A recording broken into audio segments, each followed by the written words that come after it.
Okay, so what I want to do is to basically describe a collaborative effort largely carried out in April, May time this year to generate neutralizing antibodies to SARS-CoV-2.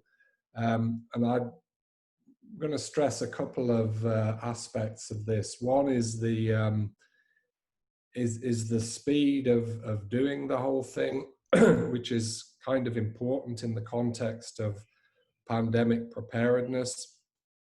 We'd never done anything at this speed before. And secondly, what some of the meaning of the work for vaccine design. Okay, so let me, whoops. So the overall approach we received samples probably about something like a month after, say, Eli Lilly did. So we didn't receive them near the beginning. And we went through this process in approximately 7 weeks. And the idea was to get samples, PBMs, or first of all sera and then PBMCs from positive donors. We needed neutralization assays because we were focused on neutralizing antibodies, the isolation thereof. We needed recombinant proteins to allow us to isolate the relevant B cells secreting the relevant antibodies. And then we adopted classical single B cell approaches to isolate, screen large numbers of antibodies and find the best neutralizers. And then we wanted to actually see that these antibodies were active in vivo and gave protection. And so those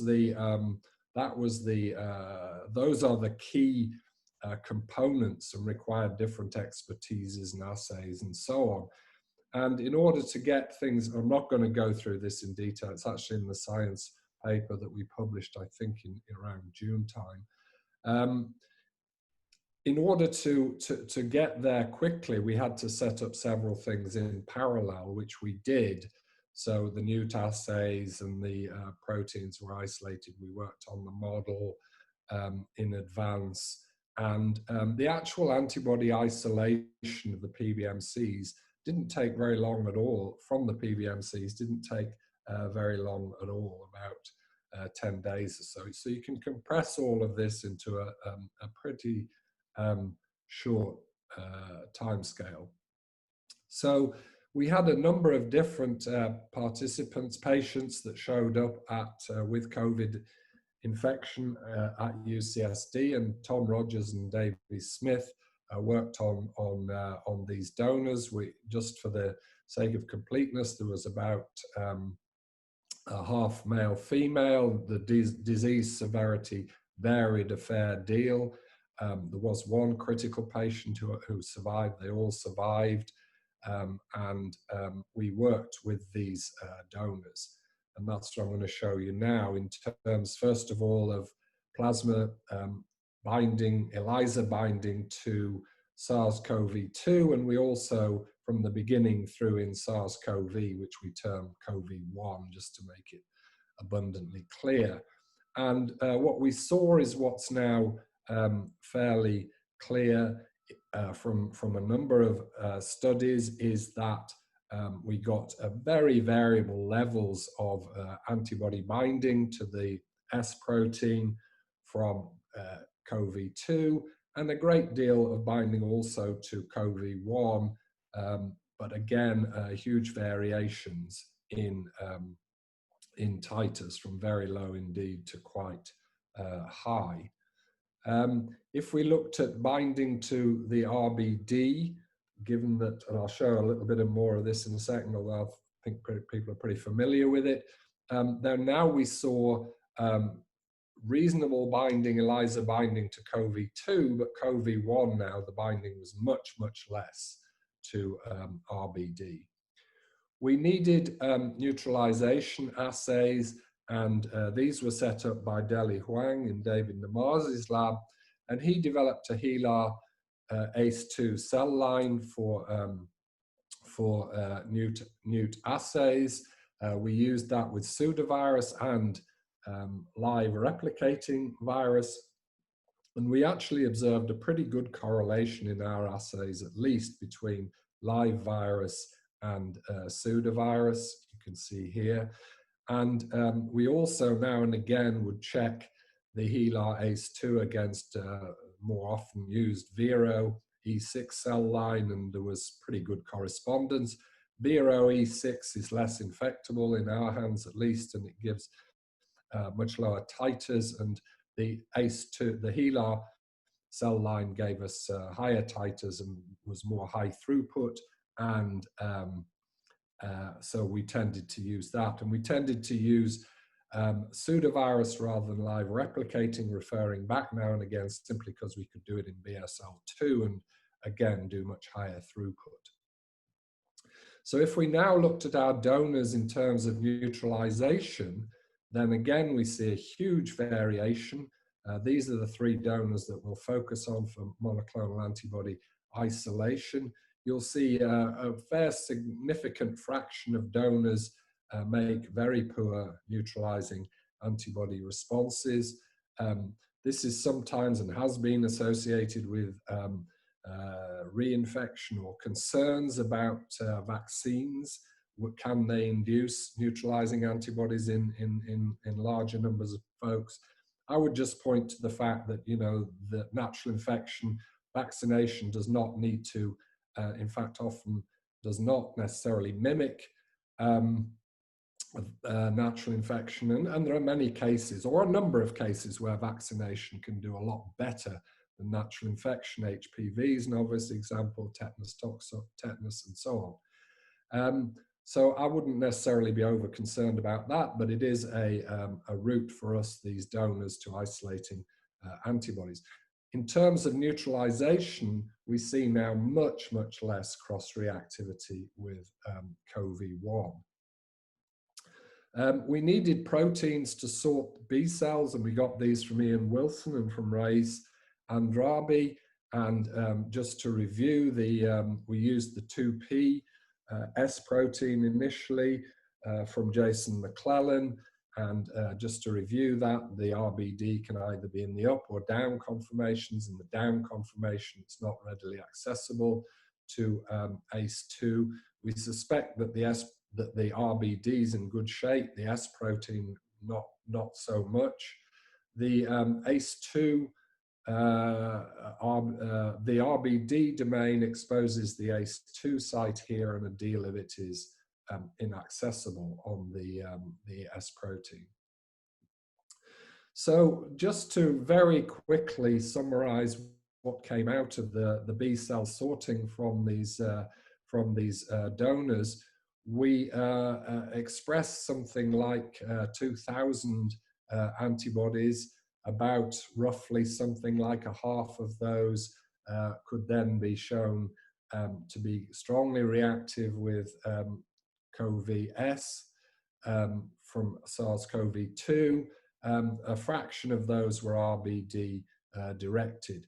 In terms of neutralization, a small fraction, if we look at the dilution here, a small fraction of this total large number of antibodies, or large number of S protein reactive, strong S protein reactive antibodies, a small fraction are potent neutralizing antibodies. Most of them are not. But we could isolate highly potent neutralizing antibodies, as has been shown by several groups. And the potency of these antibodies is pretty staggering. It's in the sub-nano, well, a few nanogram per mil, which is picomolar concentrations. So these are clearly very potent neutralizing antibodies. We were interested in what the specificities were in these different antibodies, and Devon Sock did a fair deal of work on epitope binning, which I'll just very briefly summarize here, and to say that we were able to bin the antibodies according to competition into three groups. The major group was the RBD-A site, as we called it, and then we had the RBD-B and C, and then we had three non-competing sites, non-RBD, on the S protein. And if we look at their neutralizing potencies, what we see is that by far the most potent neutralizing antibodies are directed in this major fraction of RBD-A antibodies. The B antibodies tend to be less potent, and the S directed antibodies that we isolated were significantly less potent. An important factor that's not always necessarily picked out is that there's quite a lot of incomplete neutralization. So from these monoclonals, so they neutralize, and you could measure an IC50, but they don't go to saturation. So probably not particularly useful in prophylactic usage. RBD-A antibodies are the best at showing complete neutralization. There's some RBD-Bs. The S proteins, particularly the ones we isolated, were rather poor in terms of complete neutralization. If we looked at the RBD-A epitope, then there was a good correlation between neutralization potency and competition with ACE2. So the best neutralizing antibodies were those that competed best with ACE2, and that's a pretty general finding. And we gave one of our antibodies to Ian Wilson, and he solved the structure in complex with the RBD, and the reason for the competition is fairly clear. So here is the FAB of the antibody, here's the RBD, and you can see the footprint is very similar, and as expected, very good competition between those antibodies and the RBD-A antibodies. If we look at these antibodies, and this is again a pretty general finding now from a number of different groups, it was notable how there were certain germlines that were particularly enriched for potent neutralization. The 353 and the closely related 366, I don't know where that is on there, are potent neutralizers. 1,2 is also fairly potent. And the level of somatic hypermutation was low, very low. So often there was simply 1 or 2 amino acid mutations in heavy or light chain VH or VL genes. And it should be said that this is not particularly unusual. If you go mining very deeply and isolate the very best neutralizing antibodies, you can often find antibodies that are very potent, that are quite close to germline in terms of VH or VL. This has been seen for a number of viruses: yellow fever, RSV, MERS, Ebola virus. So that is a fairly common finding, and I think in part reflects the fact that what we're doing is we are mining very deeply, and so we're selecting strongly for potent neutralizing antibodies. And particularly in the case of SARS-CoV-2, one can find some of the most potent antibodies in donors who actually don't have tremendously potent neutralizing sera. So you're isolating really quite rare antibodies that are not necessarily contributing a lot to the serum neutralization. That's not generally the case, but it is the case sometimes. So, you know, this is an important aspect of what's happening in terms of mining these antibodies. We were interested in why there was this big fall off in terms of neutralization against SARS-CoV-1. when we looked at the RBD-A antibodies, the antibodies targeting the ACE2 site. And that was pretty clear structurally.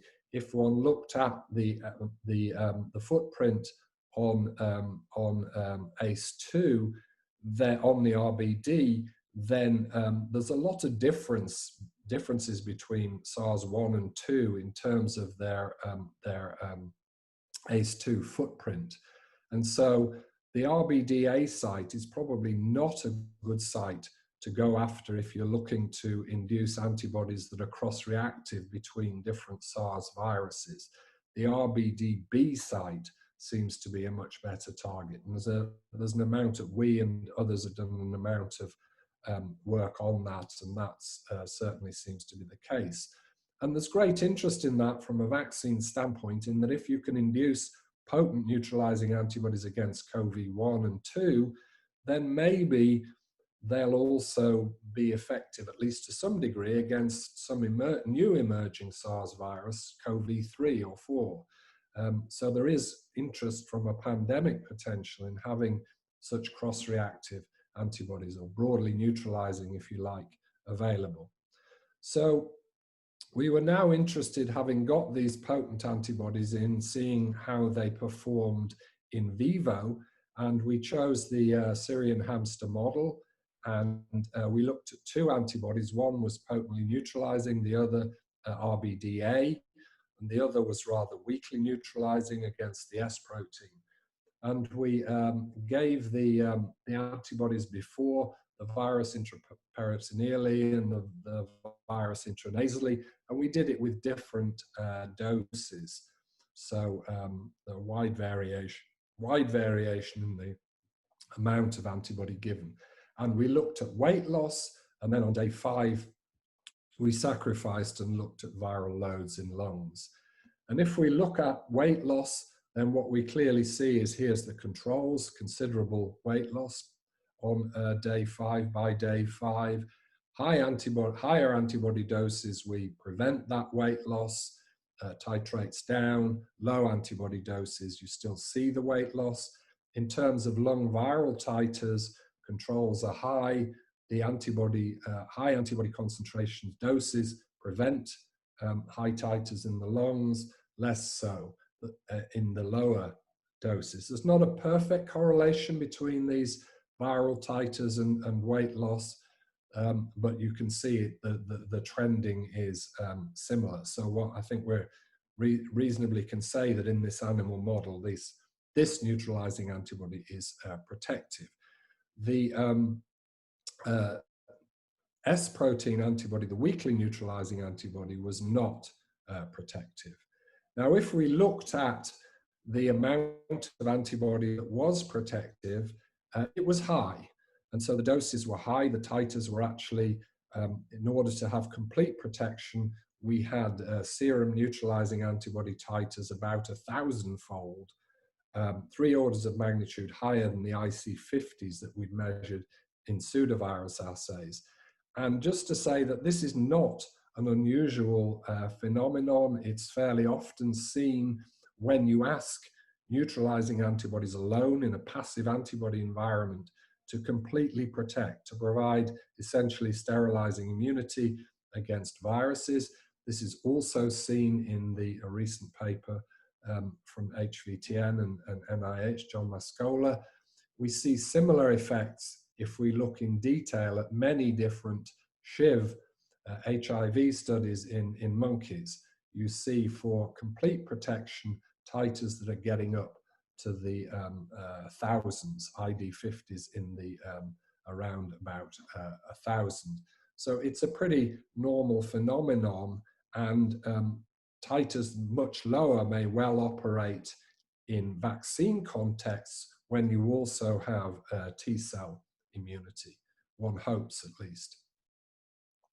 We also looked at neutralization of variant viruses that were available at the time. The classic is, of course, D614G. The plasma neutralized all the variants that we looked at. There was one case where one of the variants was resistant to one of the antibodies. generally the antibodies were pretty effective even against the variants. And we've seen fairly meager evidence of resistant viruses, at least circulating at the present time, to our antibodies. So in summary, we screened this, 17 donors. We isolated a large number of antibodies, mined deeply to find those that were strongly or reasonably strongly neutralizing. We identified 6 epitopes on the S protein. The one that's the prime target indeed of ours and of, for example, Regeneron and Eli Lilly is the RBD-A, the ACE2 binding site, where you can isolate some very potent antibodies. The nearby RBD-B site is generally the antibodies are less potent, but they're much more cross-reactive and may provide suitable antibodies to go for pan-coronavirus or pan-SARS at least. The antibodies that we isolated against the S protein were weaker. Danny's 2 minutes, Mark. And showed weaker and incomplete NEUT. Having said that, some folks have now isolated more potent antibodies against the NBD. The Syrian hamster model demonstrated protection with a potent RBD-A antibodies, and this has similarly been seen in that these antibodies can protect in NHPs, and to some degree, if given early, now the data are beginning to suggest in humans. So, which is kind of what you would expect. What will be more, can offer some advantage early in infection in a therapeutic setting. I shouldn't have said prophylaxis, we don't know that yet. So finally then, just to say that we have licensed our antibodies to Merck KGaA and Serum Institute of India, and I'll just emphasize that one aspect that we're particularly interested in is being able to provide antibodies probably as in addition to vaccines in certain circumstances, and we're hoping that the costs of these are going to come down very considerably, which is part of working with Serum Institute. And I would urge people to look at this IAVI welcome document that came out on expanding access to these antibodies.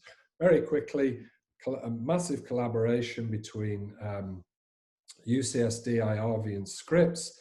I should particularly mention Tom Rogers, involved with the animal model and in getting the samples, Joe, Jardine, Ellis, Landes, and Devon Sock in leading the efforts to isolate the antibodies. Let me see, Fang Zhu, Nate particularly involved. Also Deli Huang, NEUT assays, John Taharo, animal studies, and proteins from Ian Wilson and from Ray Sandrabi. And we did a lot of this work with funding, supplement funding from the CHARV, NIAID, and from the Bill and Melinda Gates Foundation. And we worked closely with IAVI. So I'll stop there and take any questions. Thank you. That is wonderful. So if there are any questions, please raise your hand. David Cohen. Yes. At one point, it's a wonderful talk. At one point, you mentioned an antibody cocktail. I was wondering if there was any synergistic effect of multiple antibody preparations. We haven't seen that. I mean, certainly additive, but we haven't seen evidence of synergy. I can say generally that, at least I shouldn't be over generalizing here, but at least in HIV we don't see much evidence. Mostly we work on HIV, let me make that clear. We don't see much evidence of synergy there either. I mean, it's possible, but generally I think we see additive effects.